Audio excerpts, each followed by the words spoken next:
Put the video on. Yeah, it's on.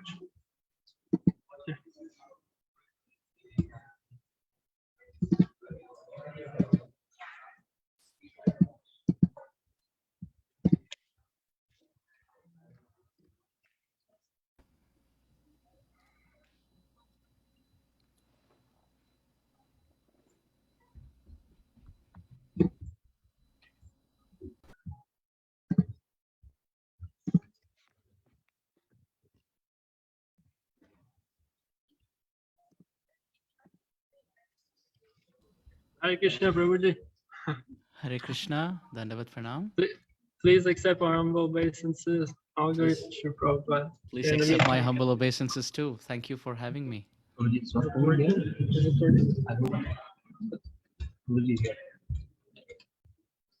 don't have the other side. So, do you hear us, Prabhu?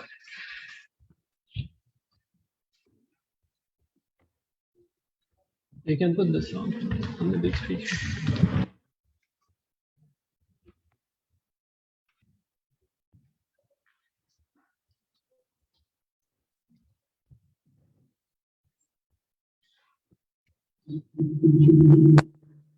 Okay, there. He's not able to unmute.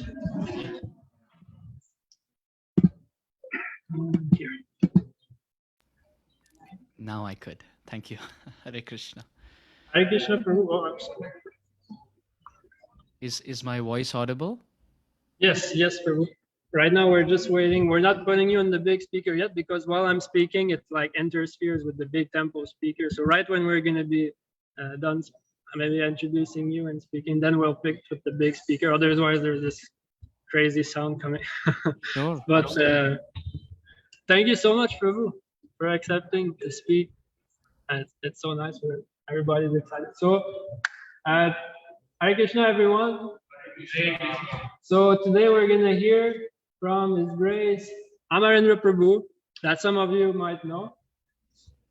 Actually, is very renowned speaker in our ISKCON communities, and Prabhu has kindly accepted to speak for, of course, on the topic of Janmashtami. He chose actually an interesting title for his class, which is "The Unborn Takes Birth." So that's going to be the topic of Prabhu's class. And for those of you who don't know Prabhu, Amarendra Prabhu is a Diksha disciple of His Holiness Radha Govinda Das Goswami Maharaj, who is a senior disciple of Sri Prabhupada, very well known for his classes on the Srimad Bhagavatam. As a disciple, Amarendra Prabhu aspires to practice and preach the message of the scriptures far and wide as much as possible. And in this endeavor, he traveled to many countries around the world, spreading Krishna consciousness in universities, temple congregations, and social platforms such as YouTube, WhatsApp, and Facebook. As part of his student preaching endeavors, he has also been part of many student conferences and has contributed in areas such as interfaith harmony and science and spiritual synthesis. So academically, Amarendra Prabhu is a master's in electrical engineering from the University of Massachusetts. And spiritually, he holds a Bhakti Shastri degree from Mayapur. With a sincere heart, he expresses his heartfelt gratitude to His Holiness Bhakti Swarup Damodar Maharaj for being a very strong pillar in his life, motivating and guiding him, as well as a well-wisher to his family for selflessly sacrificing their personal interests, for making him a devotee of the Lord, and to all the devotees worldwide who have lovingly nourished and nurtured him with their priceless care, intense prayers, and sincere blessings. So, without waiting any further, we can pass it on to Amarendra Prabhu. And Prabhu, thank you. Thank you so much again for agreeing to speak. And if there's anything we can do technically, I think everything is seems fine for the Zoom. Just us. Can I get the co-host rights, please? Yes.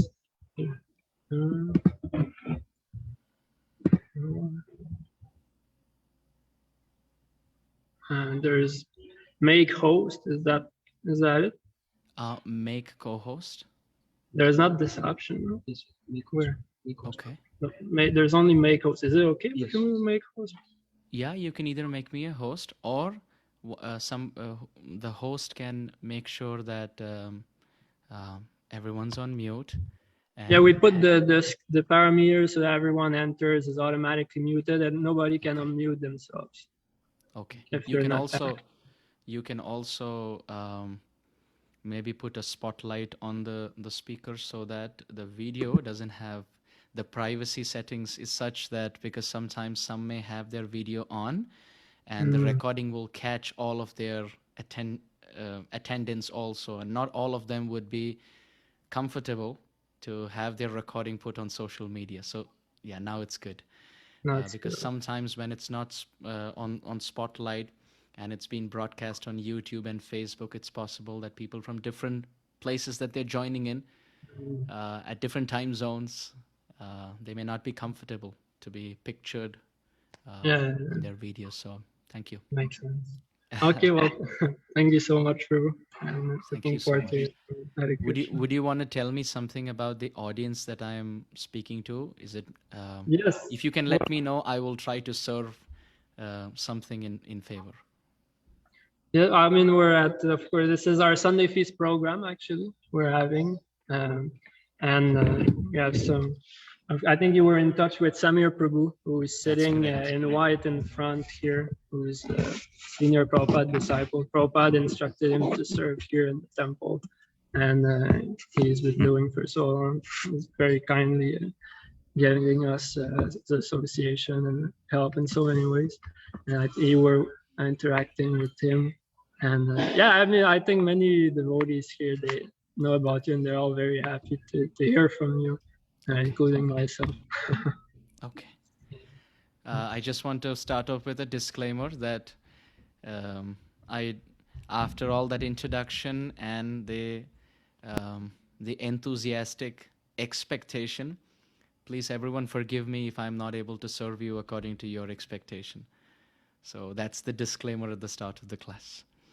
Om Ajnanatimirandhasya Jnananjanashalakaya Chakshurunmilitam Yena Tasmai Shri Gurave Namaha Shri Chaitanya Manobhishtam Sthapitam Yena Bhutale Swayam Rupah Kada Mahyam Dadati Swapadantikam Nama Om Vishnupadaya Krishna Presthaya Bhutale Srimate Bhakti Vedanta Swaminiti Namine Namaste Saraswati Deve Gaurvani Prasharane Nirvishesha Shunyavadi Paschatya Deshatarane Shri Krishna Chaitanya Prabhu Nityananda Shri Advaita Gadadhara Srivasadi Gaur Bhakta Vrinda Hare Krishna Krishna Krishna Hare Hare Hare Rama Ram Rama Hare Hare. So Hare Krishna everyone. Thank you for kindly participating in today's Sunday Feast program, and my special heartfelt gratitude and prostrated obeisances to the management of the ISKCON Montreal temple. Thank you for kindly considering me for this service. I have never been there in person, so I don't actually know any of you, and I don't even know if I will be able to serve you properly because I don't know you, and I don't even see you properly because it's at a distance and it's a virtual program. So please kindly accept me with all my shortcomings and all my drawbacks, and whatever may be useful out of this presentation, whatever you think is relatable, please kindly wholeheartedly accept that as Srila Prabhupada's grace coming through all of us. And if there's something that I speak which is not compatible to your thought process, or if there's something you feel is erroneous in my presentation, please kindly forgive me. Feel free to point that out at the end so that I don't make that same mistake again. And most importantly, pray for me so that I better in my service to the Vaishnavas with time. I beg for all of your blessings before I begin. I don't claim to be a senior Vaishnav, an experienced Vaishnav, a realized Vaishnav. None of these adjectives go good with me, but I don't know why I am here and how I am speaking. It's not that I am speaking and all of you are listening. Srimad Bhagavatam will speak and we will all listen. As a family, we will sit together and we will listen. So please accept me affectionately in your fold in this mood. Vancha kalpatarubhyascha kripa sindubhya evacha patitanam pavanebhyo vaishnavebhyo namo namaha.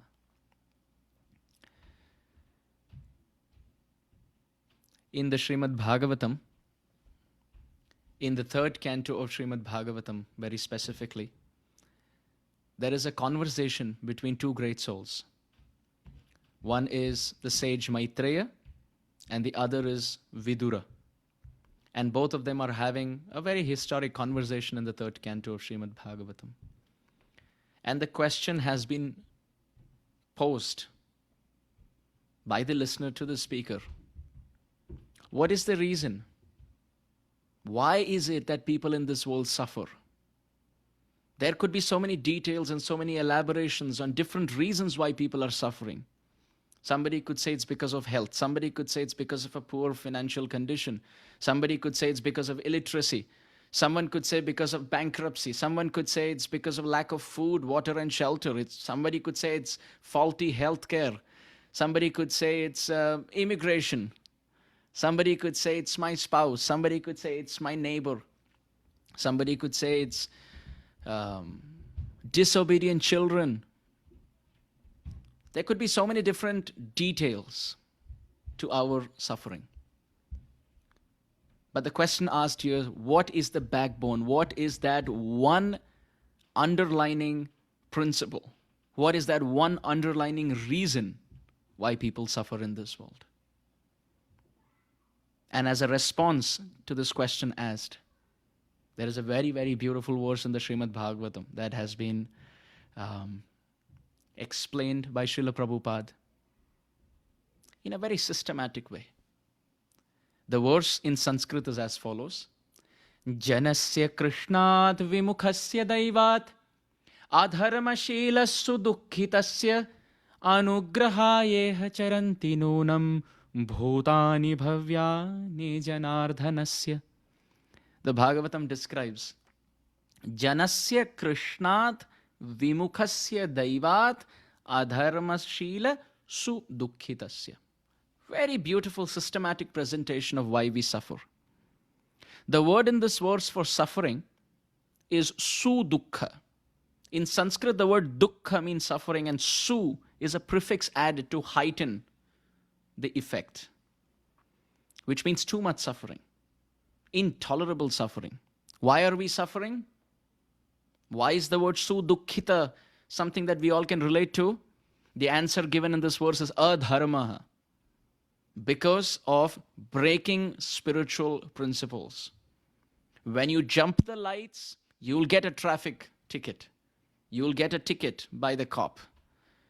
When we break any rule set by the government for the citizens, there's a penalty.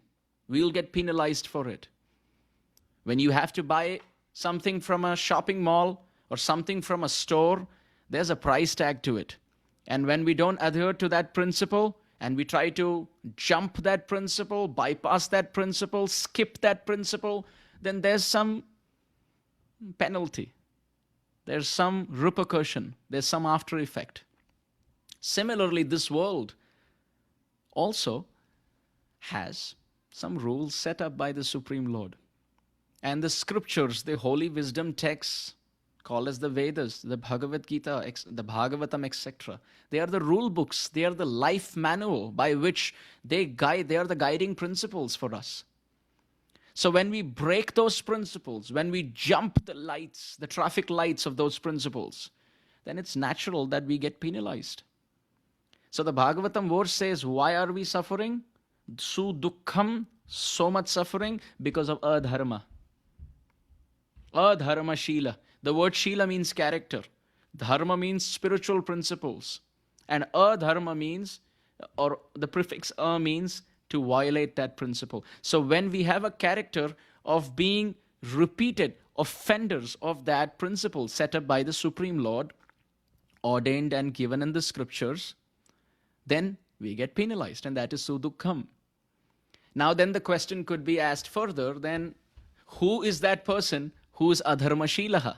Who is that person, who is breaking regulative principle, who is breaking a spiritual principle? So we are suffering because of breaking principles. But why do we break principles is the question. What is causing us to break those principles? What is causing us to jump and bypass those scriptural points in the Shastra? And the answer given in this verse is vimukhasya daivat. Because of turning away, turning our face away from God, automatically Urdharma sets in. Like for example, when there's light on this side and you turn towards the light, you see that your face is brightened by that light. And naturally when there's light here and we turn our face away from that light, we see that our face is no longer bright because of that light, but there's some shadow. So similarly, when this is God consciousness and we desire to enjoy this world and not include God in that enjoyment, but actually enjoy His property, the opportunities that He has created, the breath that He has given, the eyes that He has given, the body that He has blessed us with, and all the beautiful property and the commodity of this world that belongs to Him. When we desire to turn our face away from Him, which means I want His army, I want His property, I want His paraphernalia, but I don't want Him. This is exactly how Duryodhan felt. I want Krishna's army, but I don't want Krishna. And on the other hand, Arjuna said, doesn't matter whether I get Krishna's army or no, I want Krishna. Krishna's all that matters to me. All the enjoyment in this world are like zeros, and Krishna is that one. When you want to take that one away from a million zeros, unfortunately the net result is zero. But if you include that one, and even if it's just 1 0, it's still 10. It's more than having a million zeros, one after another, without that one. So when we desire to enjoy Krishna's property like Duryodhan, Krishna's army without Krishna, Krishna's world without Krishna, the wealth that Krishna's blessing us with, I want it, but I don't want Him. Like a son who wants everything from the father, but does not want to take the responsibility of taking care of the father in his old age. I want the share in the property. I want the inheritance from my parent. But I can't have the headache of taking care of them in their old age. When this mentality sets in for God, for Krishna, when we turn our face away from Him, I don't want Him, but I want everything that belongs to Him. I want the wealth of the multimillionaire without Him. So many cases in this world we see where the owner of the job, of the company, is kicked out by his own co-founder, which means the co-founder, he actually starts up a company with his friend in a small basis, and now it booms with profits, and now he can share it with him, with whom he actually nurtured the thought of having the company in the first place. The whole business endeavor was discussions between the two friends. But now when the profits are booming, I want the profit, but I don't want to share it with this person. So I kick him off the profit, kick him off his own company. So he doesn't get it, but I get everything. Now it sounds really unethical, right? But that's exactly what each one of us are doing. This is what this verse is teaching. Janasya krishnat vimukhasya daivat. Vimukha. Mukha means face and vi means viruddha, away.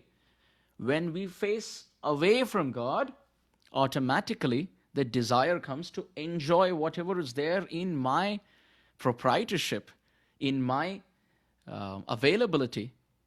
I want to enjoy it without Him. And as a result, what happens? Step 1, turning away from God and desiring to enjoy.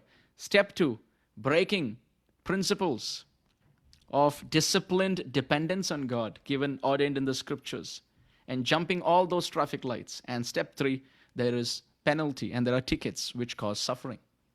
How beautifully and scientifically the whole process has been explained. So now you can decorate it with as many details as possible.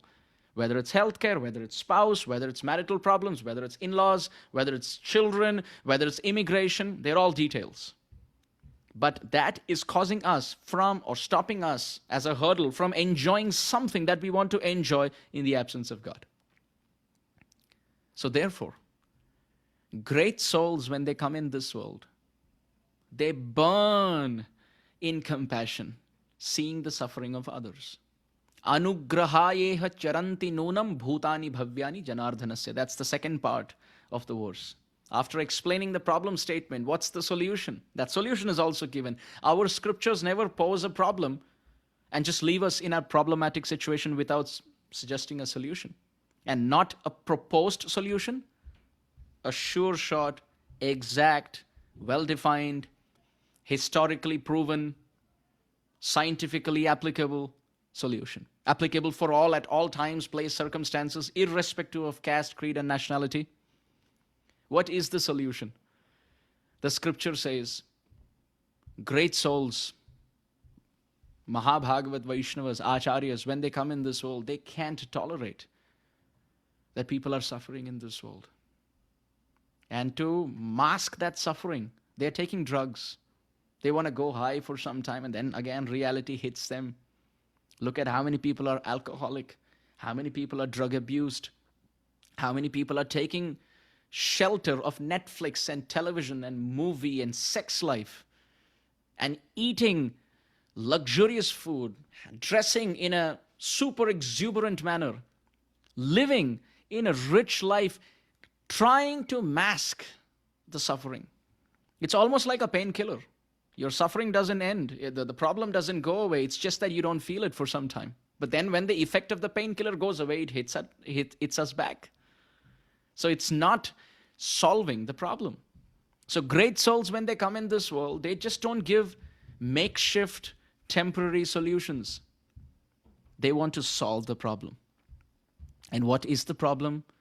And how is the problem solved? The problem is people have turned away from God and they are behaving in an irreligious, non-spiritual manner, breaking all principles, and as a result they're getting suffering. So the root solution is turning their face towards God. Making everyone God conscious is actually watering the root of the tree of this solution. Instead of individually watering the leaves, which is what we all like to do. If there's an immigration issue, let's just solve it. If there's a marital issue, let's just solve it. Yes, it's all important. We have to water every leaf and pay attention so that there are no cobwebs and there are no pests on that. But the intelligent way to actually water that plant is to water the root. And that is turning everyone's face towards God. Forgetfulness of Krishna is the root cause of all evil. So great acharyas, they go around in this world. And what do? They make vimukh jan, sammukh jan. Those who have turned away, they turn their face towards God. And those who are adharma shilaha, those who are on the path of irreligion, they make them dharma shilaha. They tell them not to eat meat.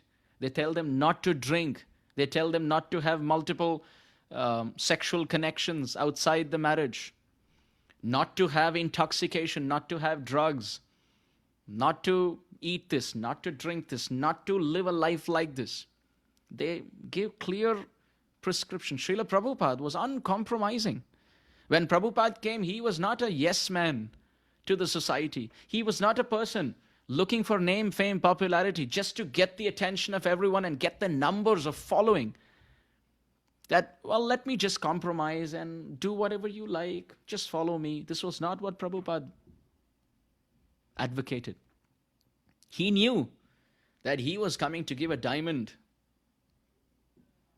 It wasn't a fish market. It was a diamond store. When you see a person, a diamond store owner, he doesn't drop the value of the diamond just to get more customers. Anyone who can pay for it, well, they're welcome into the store because it's a diamond, it's not a fish market, please. So acharyas like Srila Prabhupada, they come and they make vimukh into sammukh. They make those who are away from Krishna towards Krishna. Those who are Urdharma Shilaha, irreligious, they are made completely spiritual. They look like men from Vaikuntha. Srila Prabhupada's followers, they shaved up and they came from the hippie background, completely surrendering to the process, and they looked like men from Vaikuntha, men from Goloka, completely effulgent, lipped up, happy.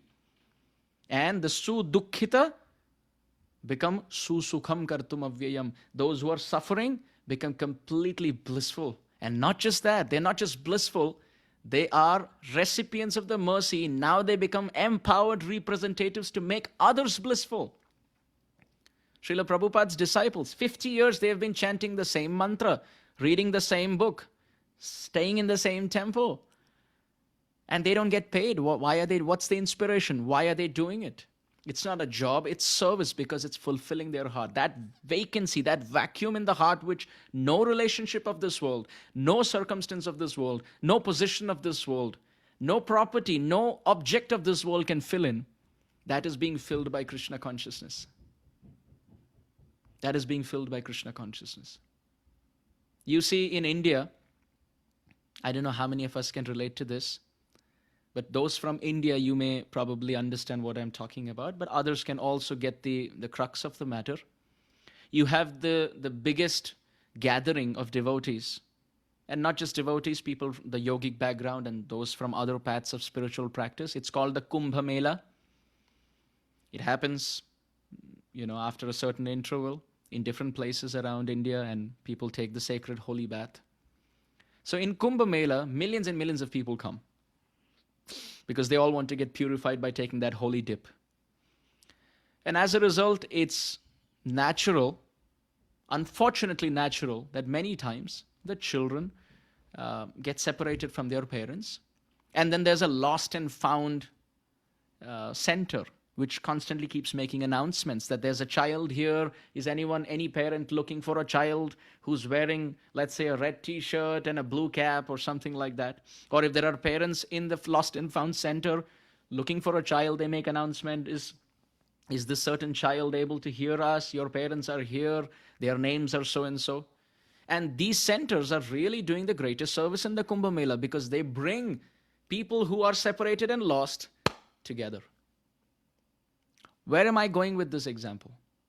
In a place where there are so many people coming together, and if there is a separation from the parent for the child, that's painful for the child and painful for the parent. And these lost and found centers, they do that magnanimous philanthropic service by bringing the lost parent and the lost child together.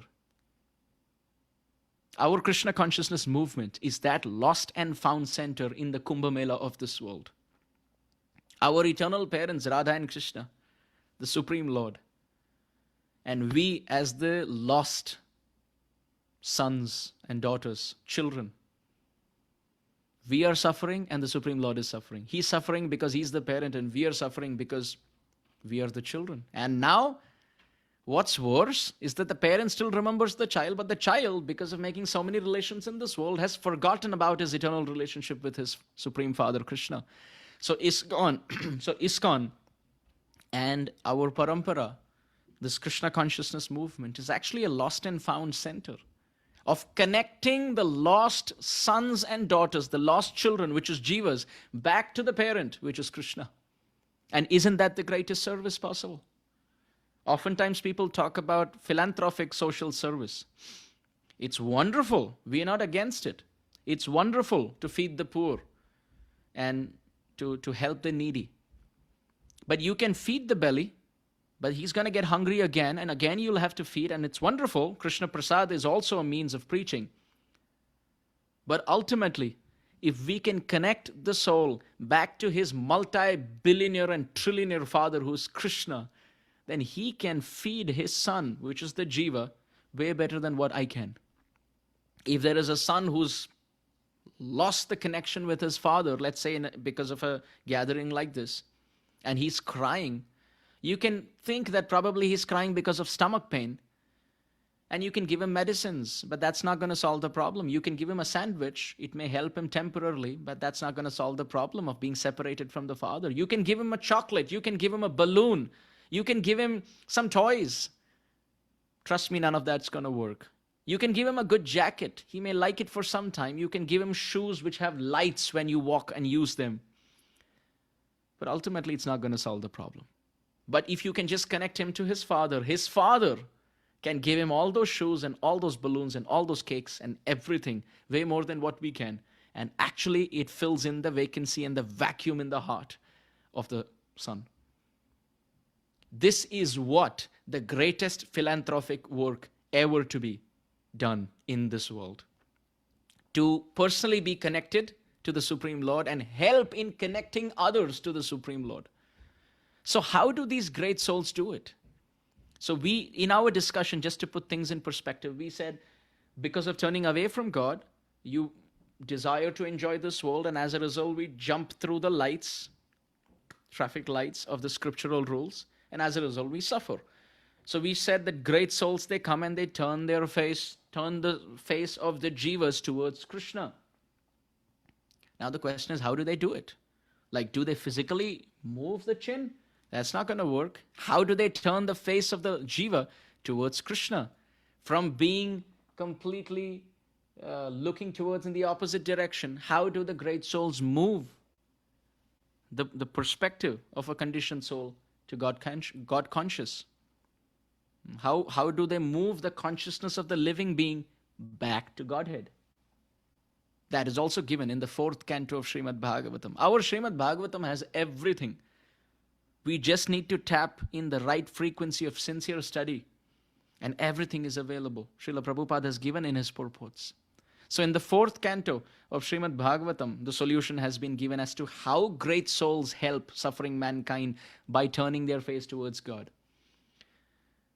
Sa uttama shloka mahan mukhachyuto bhavat padamboja sudha kananilah smritim punar vismrita tattva vartmanam kuyoginam no vitaratyalam varaihi.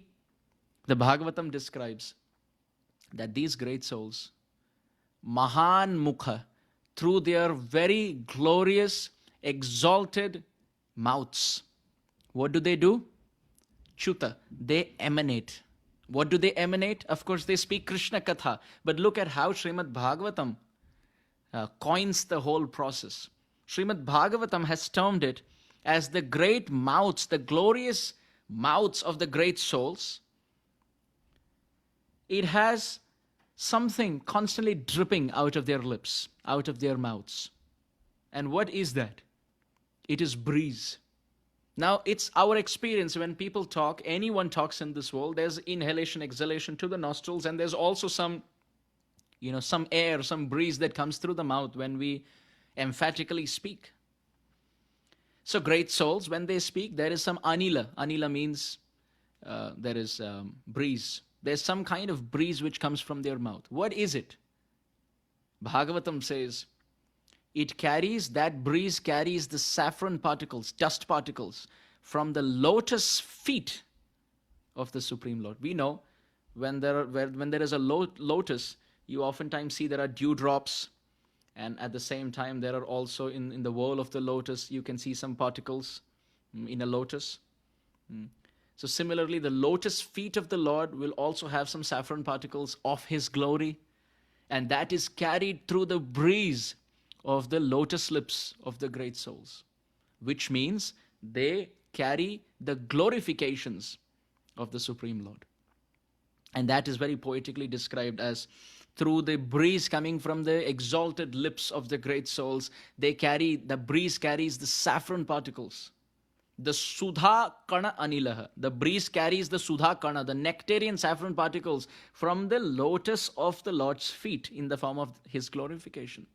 And what does that do to a conditioned soul?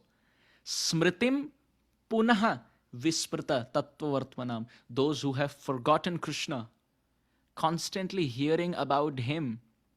When a listener listens very carefully and accepts those saffron particles emanated by the glorious mouths of great souls, then what happens?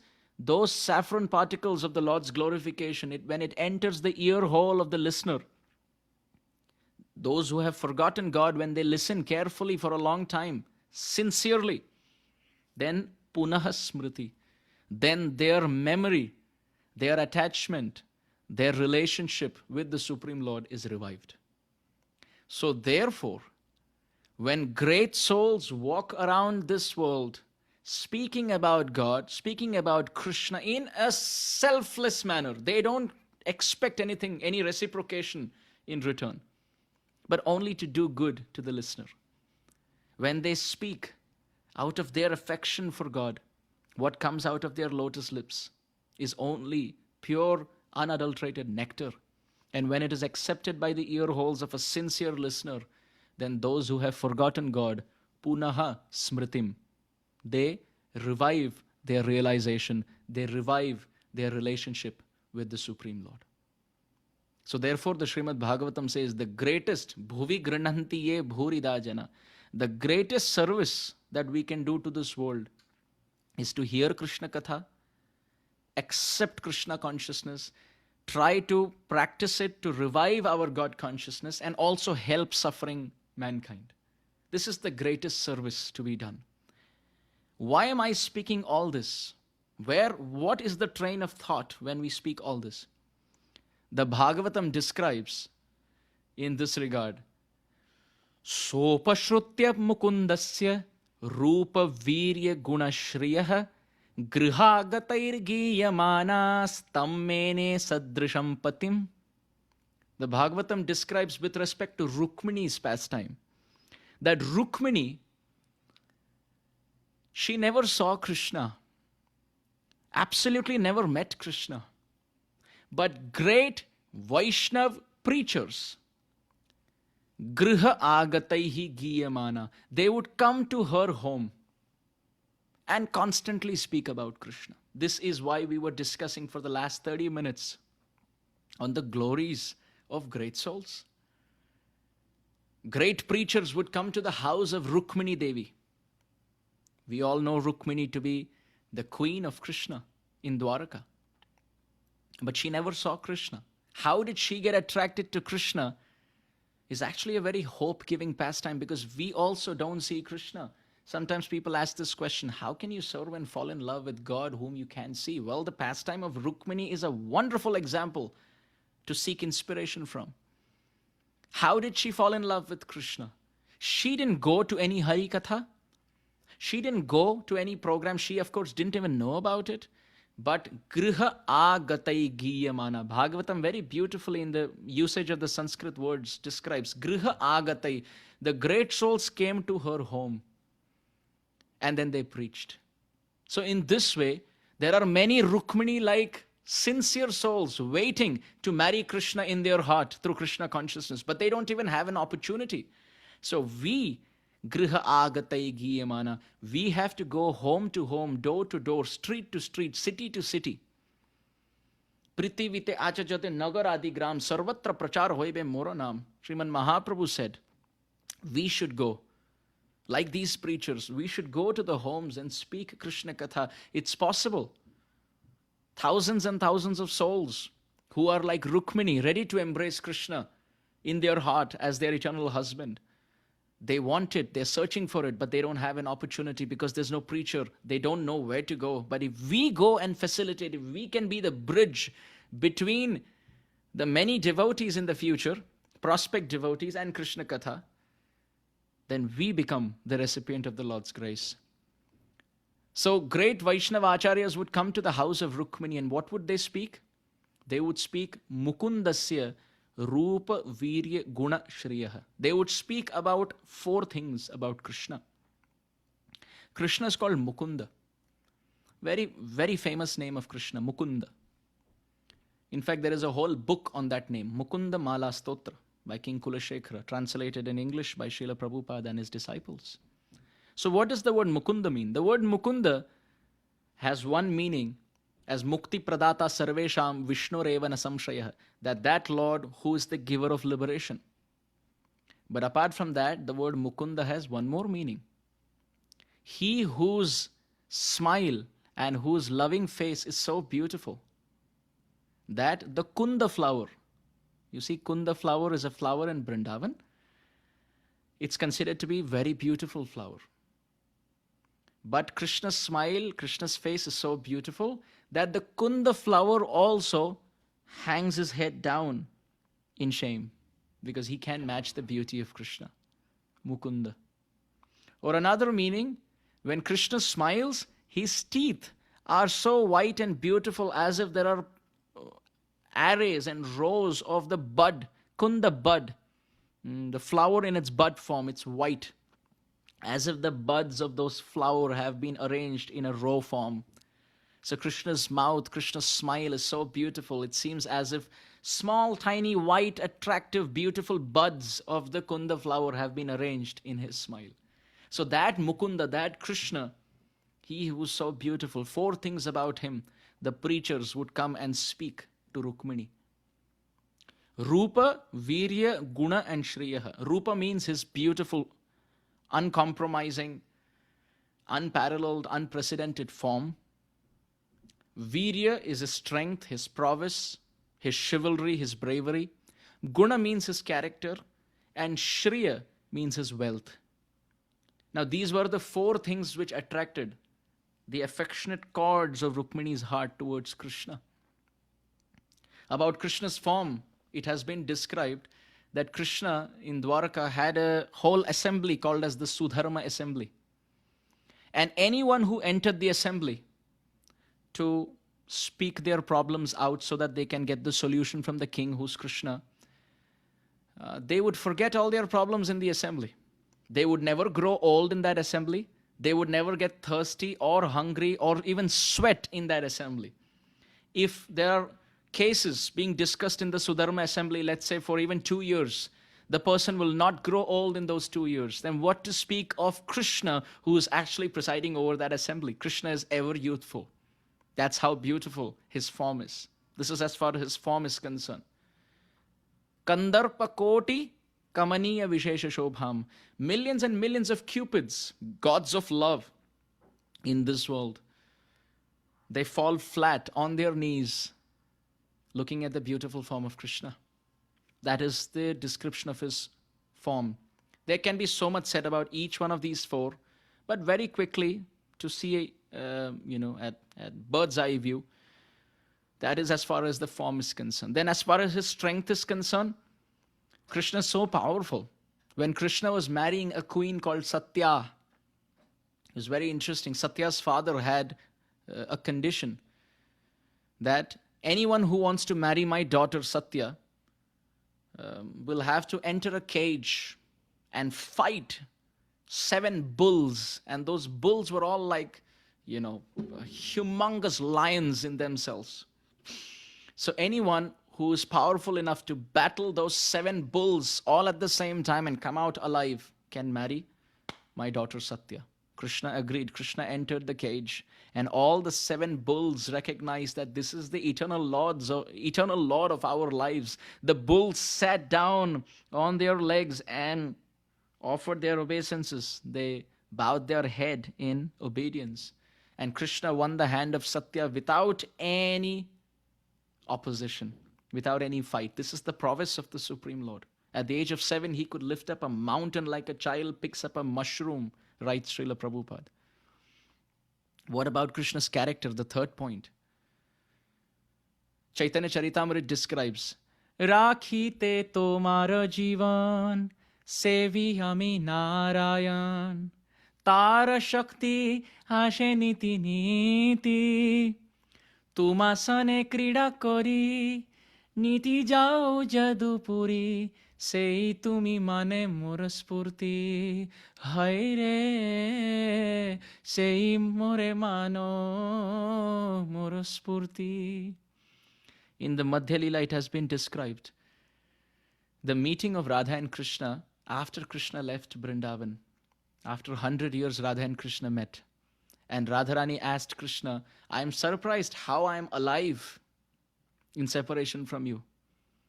And Krishna said, I have been worshipping Narayana, Vishnu, every day, with so much dedication, and Vishnu appeared before me and said, ask for a benediction.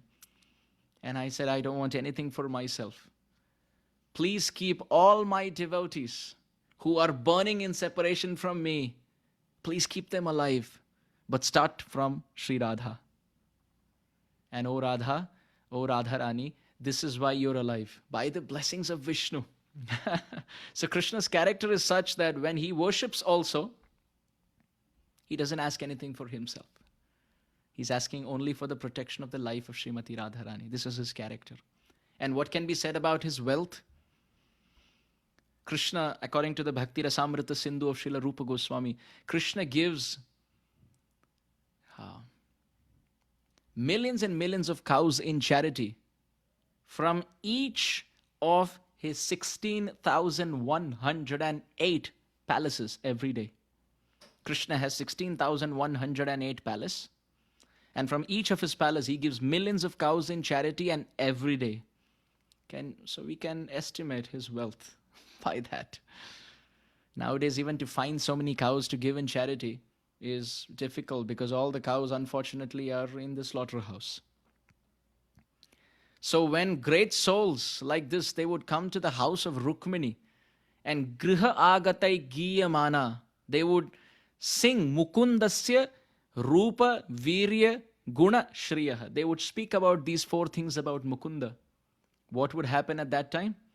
Rukhmani would get so attracted. Bhagavatam describes Tam Mene Sadrisham Patim.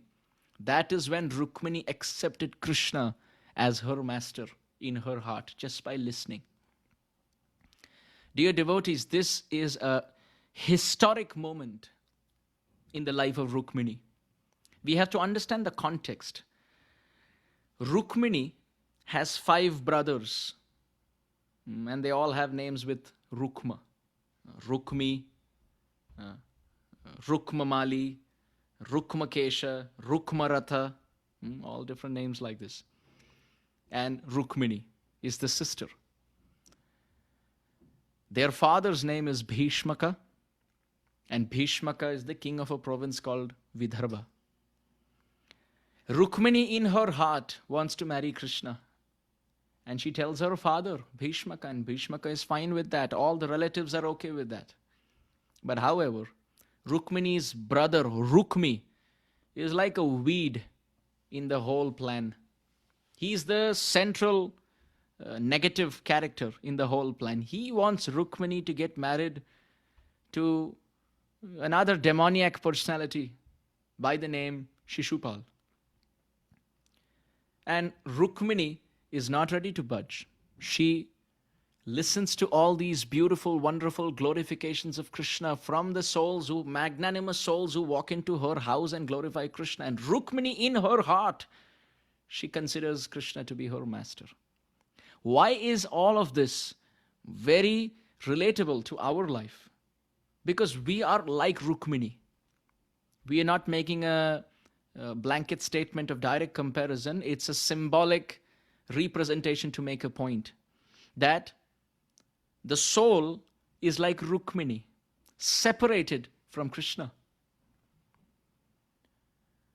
Our father, Bhishmaka, in this example, is the intelligence. The soul listens to Krishna Katha from gurus and decides that I will surrender myself in a wedlock, in a loving relationship with my eternal husband, eternal master Krishna. The soul wants the super soul. Super soul is Krishna. And the soul is in the situation of Rukhmani, separated from the super soul, which means not in the typical physical presence, but separation from the service of the Supreme Lord. And the great Brahmanas who are coming to Rukhmani's house and speaking Krishna Katha are all the teachers and the saints and the sadhus. Even the father, the intelligence agrees. But however, there is a brother called Rukhmi. Who is that? That is our uncontrolled mind. He doesn't let the soul get connected to Krishna. Irrespective of how much Krishna Katha we listen to from great souls. And intelligence is also convinced. The father of Rukhmani is convinced. Yes, no problem. You can get married to Krishna. Yes, it's important to chant. It's important to serve. It's important to be a devotee. But the mind, which is the demoniac brother in this case, Rukhmi, what does he want? He wants the soul, instead of getting married to Krishna in service, wants the soul to be connected to the senses of this world. That is Shishupal, in the form of enjoying this world, opulence of this world. We have spent lifetimes in this world. The Rukhmani of the soul has spent lifetimes in this world listening to the Rukhmi of our contaminated mind, getting married to the Shishupal of uncontrolled sense gratification and Maya Shakti, material nature. But now, by some rare good fortune, the great souls have come to our house and spoken Mukundasya, Rupa, Virya, Gunashriya, the glories of Krishna. And now the soul is convinced, yes, I will not marry Shishupal of material enjoyment, and I will give myself only to my master, who is Krishna. Even the intelligence is okay. Agreed, that is Bhishmaka. Okay, surrender. But the mind, the uncontrolled mind, he troubles. The Rukhmi controls, and he troubles. The Rukhmi of our mind keeps telling us, don't marry Krishna. Don't serve Krishna. Instead, serve Shishupal. Get married to Shishupal. You see, this human form is like a boarding pass. When you're about to board a flight, they're going to ask you for the boarding pass. What you do with the boarding pass is very important. So before we get onto the airplane going back home, back to Godhead, we have to show what we have done with the boarding pass of this human form. If you keep it properly and use it properly and show it properly to the right person, then you can get on board. But if you think the boarding pass is just another piece of paper and tear it into pieces and throw it all over the place, the official will ask, where's the boarding pass? And then we have no answer, and they won't let us in unless we can show some documents further. And it's not going to be a smooth ride. So the Rukhmi of our mind keeps telling us that the boarding pass of this human form is just a piece of paper. Come on, use it, enjoy it. Live your life king size. But the sadhus who come to the house of the Rukhmani of the soul, the great souls, they say the human form is actually a boarding pass. Use it wisely. Keep it properly. Show it to the right person and do the right thing with it. Rukhmani seems to be fighting all alone. What did she do at this point? When the Rukhmi of the brother Rukhmi is forcing her to get married to Shishupal and her heart is sold out to Krishna, what does Rukhmani do? What are the things that she does? What are the steps that she takes? That's what we have to focus on. We, as the soul, are in the same situation. We are stuck in the Vidarbha of this world, and Krishna is in Dwaraka. We have never seen him. The souls, the great sadhus are speaking Krishna Katha and filling our ears with nectar. And the intelligence is also ready. But the crooked mind, the brother Rukhmi, is telling us, give your life not to Krishna but to Shishupal of material enjoyment. Rukhmani took a few steps to success. What are they? First and foremost, she recognized that her brother is always the mastermind of a conspiracy to trap her. To be aware of the conspiracy of her brother and to be careful not to be trapped in that is the first step that Rukhmani undertakes. Because she understands that her brother is envious of Krishna. So this is the first step, not to believe the mind. Many times we say, I feel like eating an ice cream. No, you don't. It's the mind which wants to eat an ice cream. You want only Krishna. You are the soul, you're not the mind. It's your mind which is dictating, I want a bigger car. But how do we superimpose that? We say, I feel like having a bigger car. No, you don't. It's not you, it's the mind. And you have not been able to understand the conspiracy of this brother Rukhmi, which is the contaminated mind, that you're superimposing his desires as your own desires. So step number one, Rukhmani understands her desires to be different from the desires of her brother, and her brother being the culprit, the mastermind of setting all conspiracies. So step number one, not to believe the uncontrolled mind. Step number 2, did she go low on her desire to marry Krishna? Did she say, well, that's man proposes, God disposes. There's only so much that I can do. My duty is to desire, but ultimately, my brother is very strong. I think I should just end up marrying Shishupal. She did not. She did not. However strong her brother was, she held her ground and intensified her desire to get Krishna. So step number 1, to understand, not to trust the uncontrolled mind. Step number 2, to not go low on our desire to get Krishna. If the mind pushes us, we will push the mind back in service.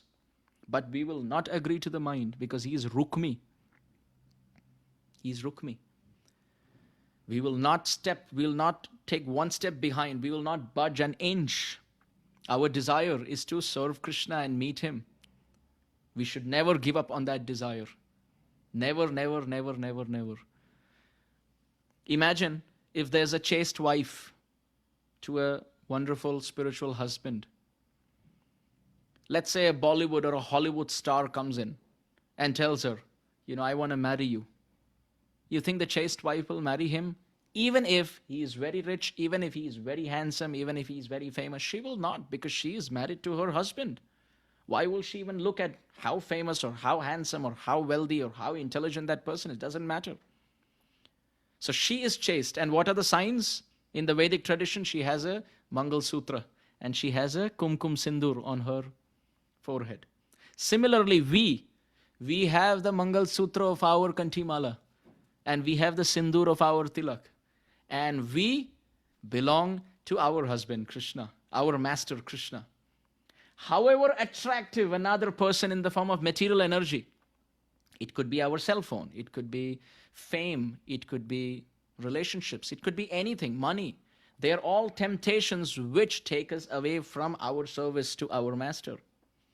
Just like a chaste woman doesn't turn her attention away from her husband to anyone else, a devotee follows Rukhmani with the Mangal Sutra of the Kanti and the Sindur of the Tilak, is eternally in a relationship with Krishna.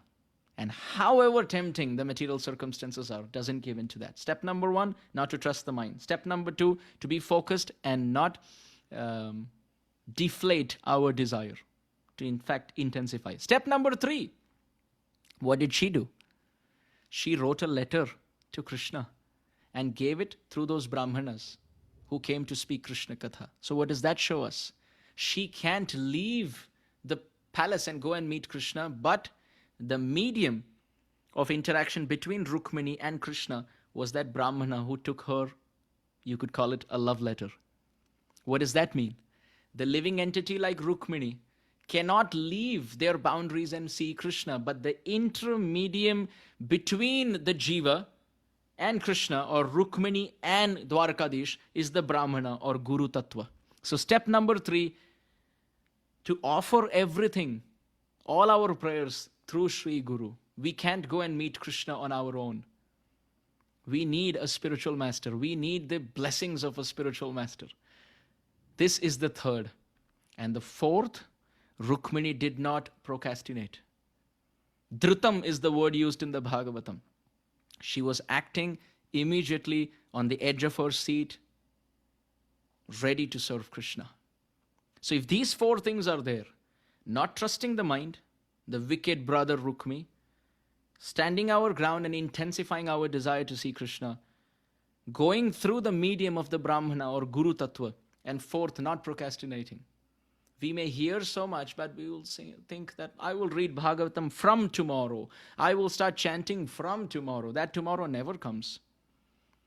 Acting on a daily basis. If these 4 things are there, then what happens? The story unfolds that Krishna overnight comes on his very wonderful chariot, destroys the whole army, destroys Rukhmi and all the oppositions, and out of authority takes over Rukhmani on board onto his chariot and tells Rukhmani, do not worry about anything. I am here.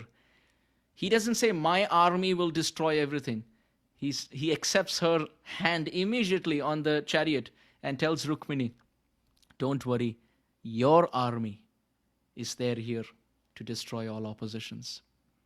What does Krishna teach us? He is unborn. He is eternal. But he takes birth and he appears in the life of those devotees who desperately call out to him. Whether it's Gajendra, Krishna appeared immediately. Whether it's Draupadi, Krishna appeared immediately. And in this case, Rukhmani. If we have that hankering, even if we haven't seen Krishna, we cannot step out and find him. But if these are the things and we follow the protocol of the discussion, then that day is not far away when we can see Krishna, but Krishna has the power to come and see us. Krishna has the power to liberate us. In the Bhagavad Gita, in the 12th chapter, Krishna says, Tesham aham samuddharta mrityu samsara sagarat bhavami na chirat partha maya veshita chetasam. That if someone focuses their mind in loving service to me, I will swiftly deliver them from the ocean of suffering. So he is certainly unborn, but he is ready to take birth in our lives. He is ready to appear in our lives and deliver us from all our problems if we follow the path given and completely followed and described in the Srimad Bhagavatam in the life of Rukhmani. This is how, although he is unborn, he takes birth in our lives. He appears in our lives only to help us get out of the Rukmi of the uncontrolled mind and the Shishupal of material nature. Krishna takes us on board into the chariot of his mercy, back to the Dwaraka of our eternal home, the spiritual world. Thank you so much. Hare Krishna.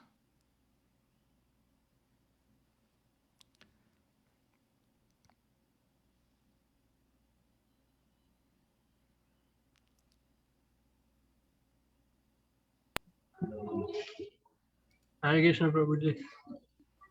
Thank you so much for your very nice, systematic, and inspiring presentation with all these nice points and metaphors about Rukmi and Rukmini. Do we have time, you think, for questions, Prabhu? We can. Yes, we can take a few questions. We will, but however, give priority to those live in the audience of the Montreal temple. And then if there are no questions, then we can take if there are any questions on Facebook or on Zoom, etc. But first, for the community that this service is exclusively offered and rendered to. Okay, well, that's kind. We'll go to our community first.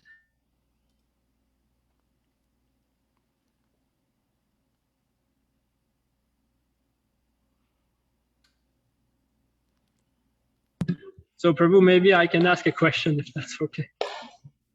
So Prabhu, you were saying how we should choose Rukmini instead of Rukmi, but that we should choose Krishna instead of Rukmi. That makes more sense. Well, it seems that sometimes I think everybody. Maybe I'm too. Sometimes the thing it seems that we. Our mind can be so tricky that we think, okay, I'm choosing Krishna by doing this, but actually it's our mind that's deluding us. Like, so this idea of like choosing Krishna, it's something which comes from, you were quoting your third aspect was to go through Guru, because otherwise we think we're choosing Krishna, but maybe this idea that I'm choosing Krishna is not really based on either Shastra or Guru and so on. So what are let's say the systematic checks that we can go through to make sure that we're actually choosing Krishna? We're not just saying we're choosing Krishna. Tannama rupa charitadi sukirtanano smrityo kramena rasana manasi niyujya tishthan vraje tadanuragi jananugami kalam nayet akhilam iti upadeshasaram. The 8th verse of the Nectar of Instruction, or the Upadeshamrita, outlines a very clear idea. The step given is one should be under guidance of senior, advanced, realized Vaishnavas. Sushrushaya bhajana vidnya mananya manyam nindadi shunya ridamipsita sangalabdham. We should be in the association of great souls who have no tendency to criticize anyone, who have extreme, unparalleled taste in chanting the holy name, and who have realized the path, not theoretically but practically. We should be under guidance of such great souls. And whatever they say is everything for us. And we should also check that with Shastra and with other sadhus. So Guru, Sadhu, and Shastra is the tripod on which the video camera of our spiritual life can capture the live recording of all the pastimes of Krishna.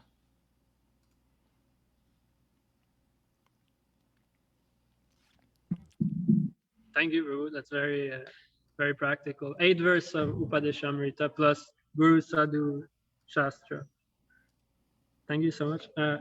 Just again, anybody here has a question before maybe we can look if there's other questions on the Zoom session.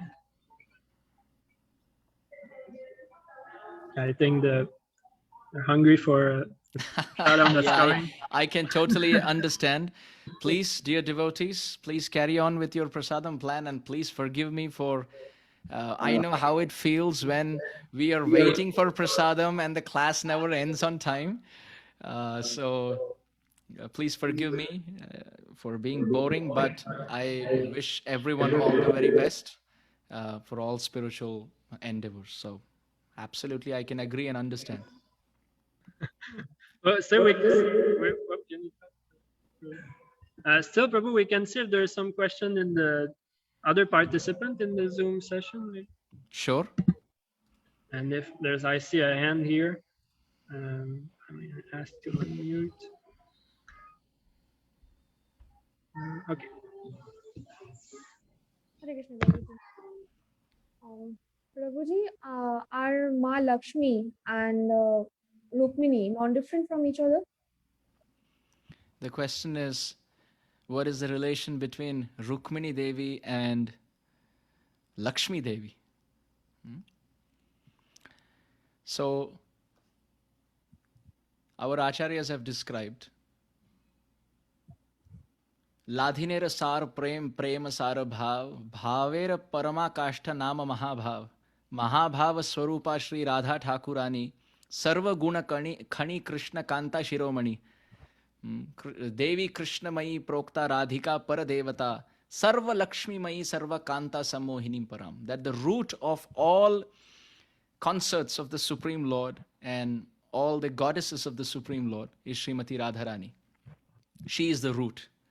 Bhaktivinoda Thakur has said, Radha bhajane jadi mati nahi bhela, Krishna bhajan tumar akarane gela. If you don't have the mati to worship Srimati Radharani, then unfortunately Bhaktivinoda Thakur says your worship of Krishna has gone fruitless. So Radharani is the root.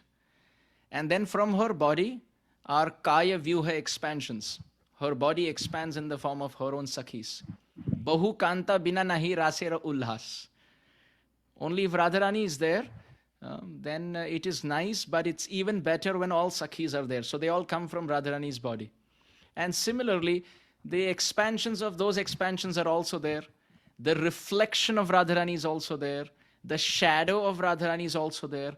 And through all of these combinations of expansions, incarnations, shadow, and reflections, you can see the queens in Mathura, the Mathura Ramanis, the queens in Dwaraka like Rukhmani and Satyabhama, and what to speak of Lakshmi, Sahasra Shata Sambrahma Sevyamana, millions of Lakshmis in Vaikuntha. But the root of all of them is Srimati Radharani. Ramani Shiromani, Brishabhanu Nandini. Rasika Nagari, Gana Shiromani, Brishabhanu Nandini Sri Radharani. Bhaktivinoda Thakur has written all this, that Radharani is the root of everything, and this is the connection of all the gopis and sakhis and queens and Lakshmis to Srimati Radhika. Also, Prabhu, one last question is that Mirabai, who was also a great devotee of the... I see in the question, in the chat, somebody's saying, in the lockdown, how do we celebrate Janmashtami and what must we do to please Sri Radha Krishna? So 2 questions. Actually, there's a question here, and actually the Mataji was also asking some questions. So can you continue and finish that question, and then we'll take the one on the chat.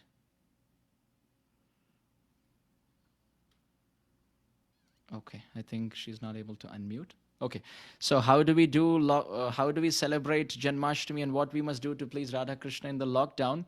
Well, chanting the holy name, doing kirtan, worshipping your deities. If possible, if your temple is open, go and celebrate in the temple, reading Prabhupada's books, and being more Krishna conscious through all the online programs, being the best that you can with the resources that are available. And once it's open, then we can do more. But we should never complain. Whatever situation Krishna puts us in, we should flow like the Yamuna, like the Ganga. Even if there are rocks, we still flow around it. So whether it's lockdown, whether we can go outside, well, if we can go outside, we'll go within. We'll go inside. We'll serve Krishna through our consciousness. So we can do the best that we can with the resources that are available.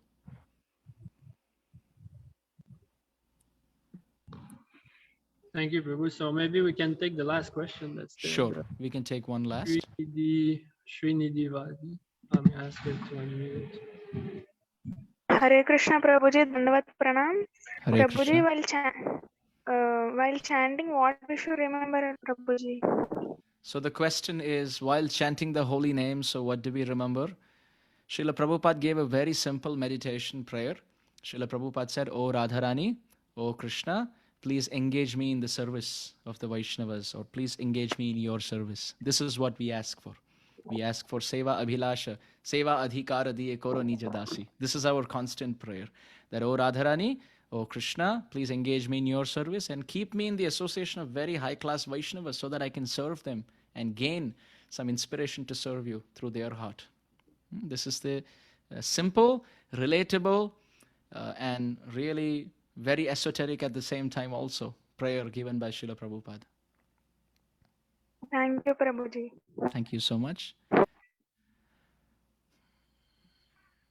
So Prabhu, I think I speak in the name of all the devotees, especially Samuel Prabhu and Anubhav Prabhu, our temple president, that are there, that were very grateful that you acted like Narada Muni and all these sages who used to come to the palace of Rukhmani, and you, by speaking about Krishna like this, you're putting in our heart the desire to do more service for Krishna and the Vaishnavas, and to hear even more about him. So thank you so much for doing this so precious service.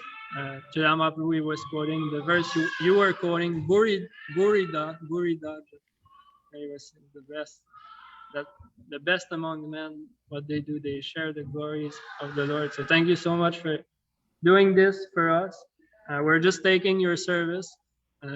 Usually before COVID time, devotees used to come and we used to be able to serve them also, but now we're just taking your service of speaking. And so hopefully when COVID everything ends, one day maybe we can have your direct association here in Montreal. I think we were planning something like this even before COVID, that you were come in the last year in the summer. Yes. So if Krishna wants, maybe we can plan this again for next year or something. I will be very happy to come, but I think after this class, I don't think the temple will want me there. We have an even more deeper desire to hear from you. And whatever many devotees here, they hear from you regularly on YouTube, but there's nothing like direct association. Thank you for having me. Thank you for giving me this opportunity. Thank you so much. And Samir Prabhu, thank you for kindly connecting and engaging me in this service. My obeisances to the temple president, vice president, the committee, the management of the temple, to the deities, to all the Vaishnavas assembled, and also those who are part of the community who are not assembled today. I wish all of you a happy Janmashtami. Thank you so much for having me. Hare Krishna. Thank you. His Grace Amarendra Prabhu ki. Srila Prabhupada ki jai. Janmashtami Mahamahotsav ki jai. Gaur Premanande. Hari Hari Bo. Thank you. Hare Krishna. Hare Krishna.